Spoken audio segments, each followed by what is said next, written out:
Hey, happy Thrive Thursday, Success and Fulfillment Circle family.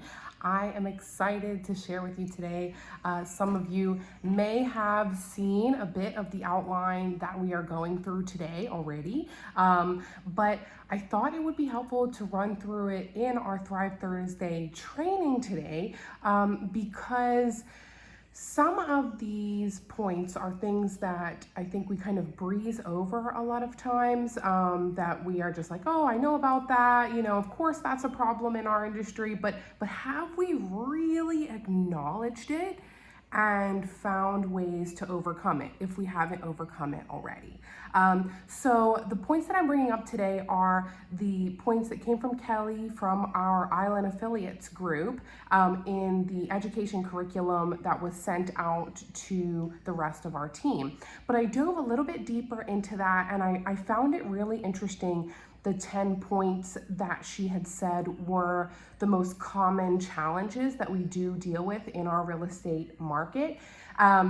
And I mean, she talks a lot about how, having a coach, or whether that be one-on-one coaching or group coaching, can help you overcome those challenges, which again is very in line with conversations that we have already had, because each of you already has me as not only administrative assistants, but also as a coach, as somebody holding you accountable and talking about goals and really pushing these things forward. So really, it was very in line with those same kind of recommendations on how we can overcome those common challenges. But I felt that it was important for us to really run through and acknowledge what those challenges are first, so that if there are any that we're not already addressing, we can work on overcoming those. And I'm about to list 10 of them, but you might find one or two that really strikes you the most, or that you feel, that might be something that I'm not quite dealing with right now, or this is kind of a pinch point for me, or something, even if it's something that is going okay right now, because we're not in the business of just doing things okay, right? You guys are trying to be, and are actually, industry leaders already. It's really just about to continue to be an industry leader and to continue to grow and reach those goals that you're trying to reach in your business. It's through continuing to look at each of these points and see if there's more ways that we can continue to improve it, even if these are things that we already can acknowledge our progress on in these last couple of years, or these last couple of months, or even weeks.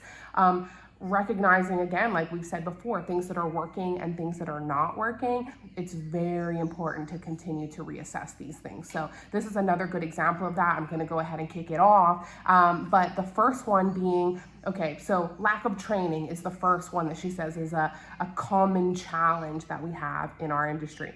This is something, again, I think that we have already had the opportunity of overcoming, but only you know if you are actually utilizing the trainings that are available. As you know, I share training videos with you guys every week.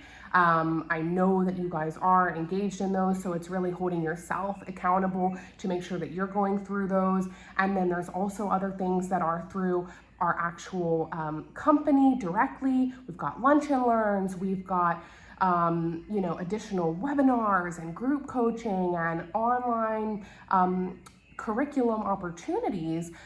But it's, aside from this like plethora of opportunities that you have for training, it's not getting overwhelmed with it. It's picking something and committing to it. And like I said, you can continue to reassess and see what works and what doesn't.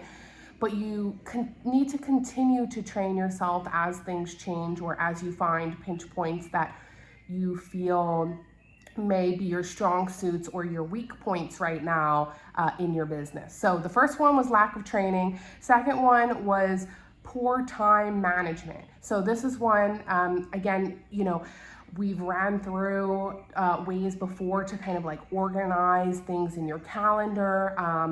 Also, we all know that we only have so much time in a day. Again, it shouldn't surprise us. We all have 24 hours in a day, every day. So there's no reason that we can't make our seemingly unpredictable business as predictable as possible by already pre-planning those things. So again, it's lack of training, poor time management, Inadequate planning is the third one. So again, this is something that you can overcome, and we have been overcoming with like our pre-listing due diligence, having your emailable sales pack ready. Say that you've got that, you have a quick conversation in passing and someone wants to go over something tonight where they might want to list their property with you next week. Do you have something ready to go that you would be able to send them within the next hour? If you were to be home in an hour, would you be able to send that to them right away? So I say that because we can actually plan for those kinds of things. And then again, it's planning other things as well. So, it's doing the pre-listing stuff and, quite a list of things that we can do to try to help plan that stuff out and really, give you the best road to success. So the fourth point is insufficient prospecting. So for me, I read this more as trying to really target your specific market. We've talked about this before, not really spreading yourself too thin to try to reach everybody where you end up reaching nobody. So that's when it comes to like, prospecting, trying to find new clients or reaching those right people. But it also can have to do with prospecting for buyers as well. When you're marketing your properties, are we marketing these things and really being specific on our branding and marketing, not only when it comes to ourselves and marketing and branding ourselves, but for these listings that we are marketing and branding as well? Are we doing a sufficient job of that? And are we vetting prospects appropriately and knowing how to have those conversations? Are we planning, like it says in number 3, are we doing sufficient planning for those items as well? Okay, and then we get to number 5, which is ineffective marketing, which is another common challenge in our market. Again, this is something that with our Coldwell Banker team, thankfully, we already have the tools and the resources for this. It's really about utilizing it and being consistent with it. So we know we've got our marketing plan and you run through that. And sometimes it is also brainstorming on other unique marketing opportunities that you might have for a property that's a little bit different or that's in an area that you might be able to market a little bit differently as well, and differentiating that a little bit. And that can be, again, other ways of effectively marketing the properties.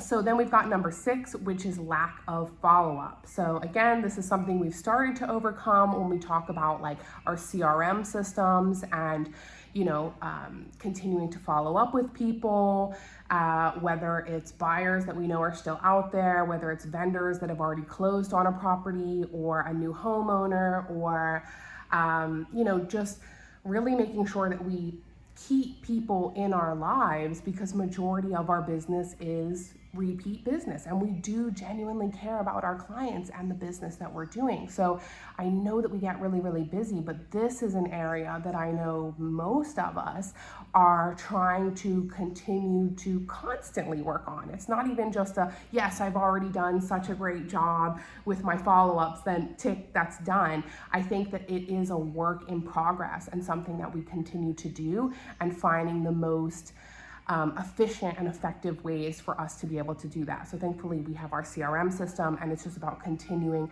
to do that and finding the ways that work for us and utilizing those efficiently. So then we've got number 7, which is poor communication, another common problem in our industry. And I think it's balancing that between just thinking that communication means that I send an email right away. I think we are looking at 2 things. How quickly are you responding, and how efficiently and helpfully if that's a word, helpfully, how helpful you are in your responses. So what I mean by that is, I think a lot of us have gotten really used to these like quick responses as well. And there's also, it's great. Obviously, we know it's very important in our industry to get back to people as quickly as possible. So you can let someone know quickly that you are looking more into things and getting back to them.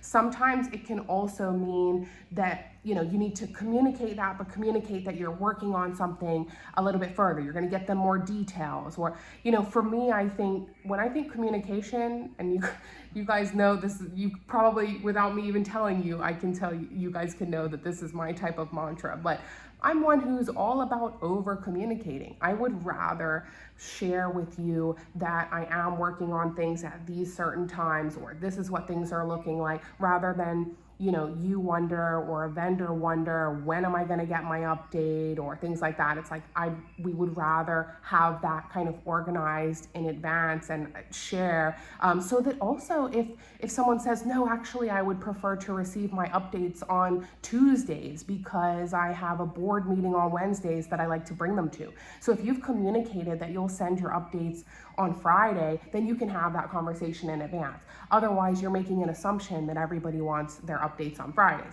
So again, communication can mean quite a few things, but it's balancing out what that looks like for you. And again, just like reassessing if you feel like it's working. We also have multiple ways of communication. It's not just email, we've got WhatsApp, we've got social media, and how are you managing each of those platforms efficiently so that people are able to know that they can communicate with you on different platforms as well, not just email, because now the world is wider than that. We've got to know that if somebody sends you a message on LinkedIn or someone sends you a message on Facebook, that you are going to be able to get back to that just as quickly, because there's some people that use that more quickly and efficiently than email. And we can't just assume or say, you know what, I only want to work with people that are primarily on email. That's just not the world we're in anymore. And we may be able to get legal documents to them and do majority of the communication after the listing process via email.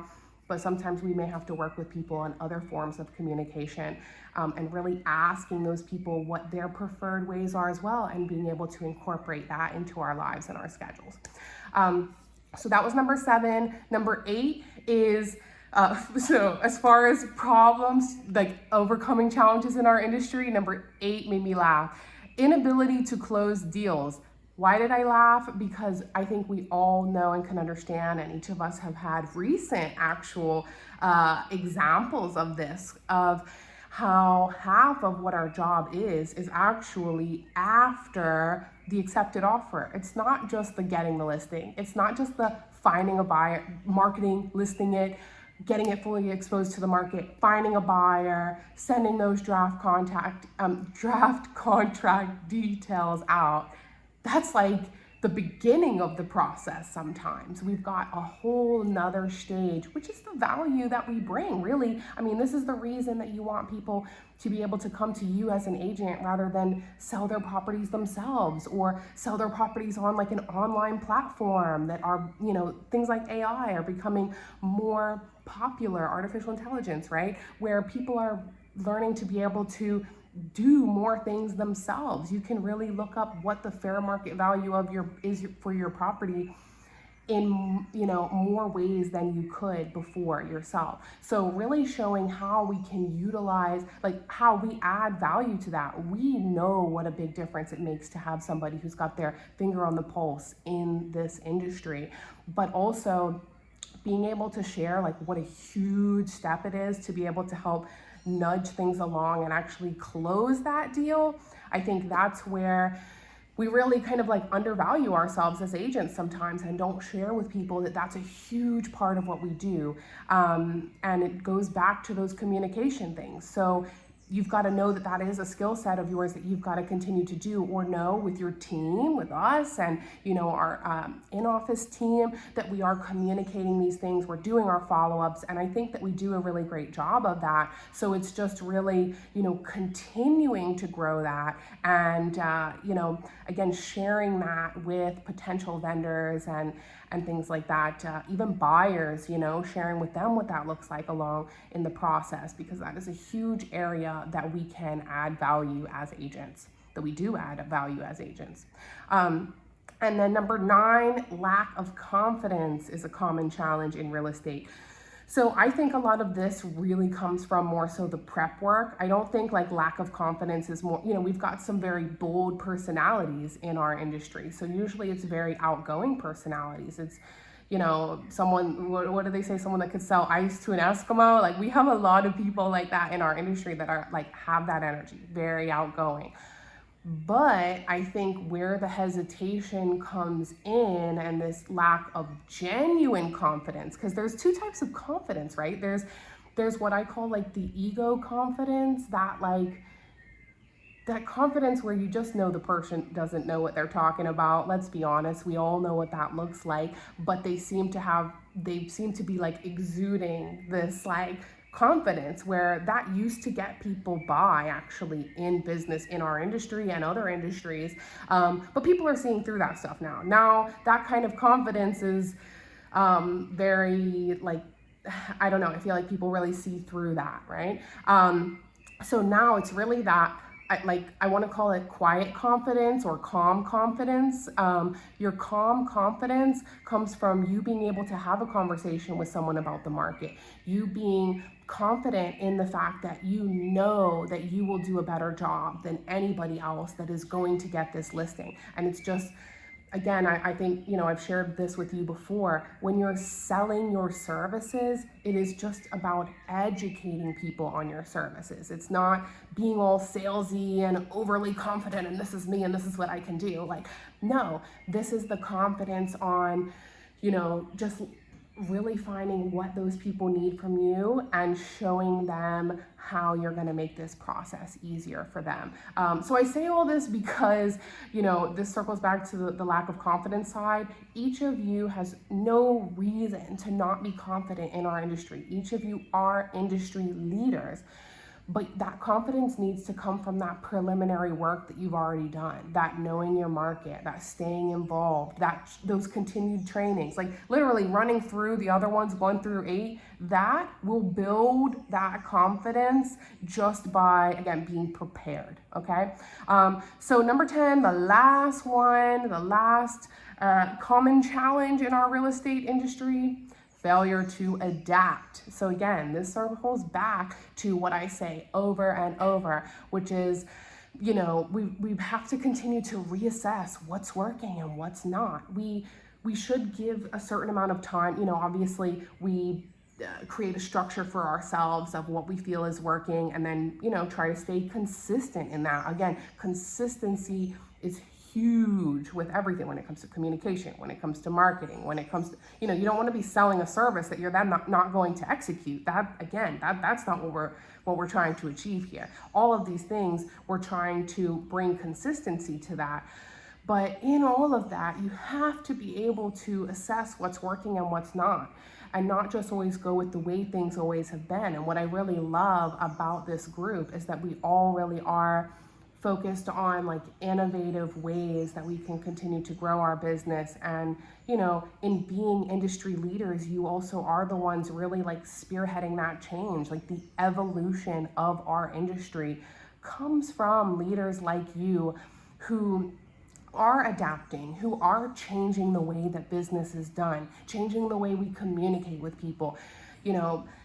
I think we kind of we fail to realize what an impact sometimes we can really have, not only in our small circle, but by the conversations we're having and by the ways that we are changing in our small circle. There's a ripple effect to that, and the industry changes because of it, and and so on from that.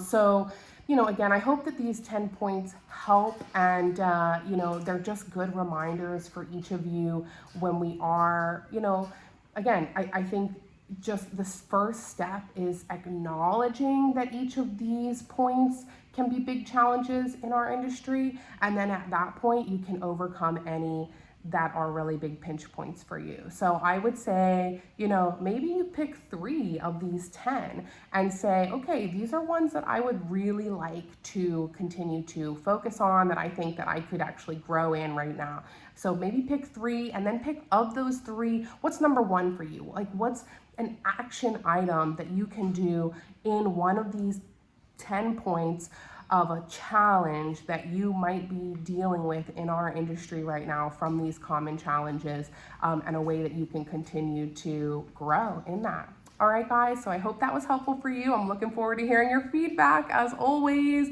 And, again, I hope you enjoy the rest of your week, and I'll talk to you again soon. All right, guys,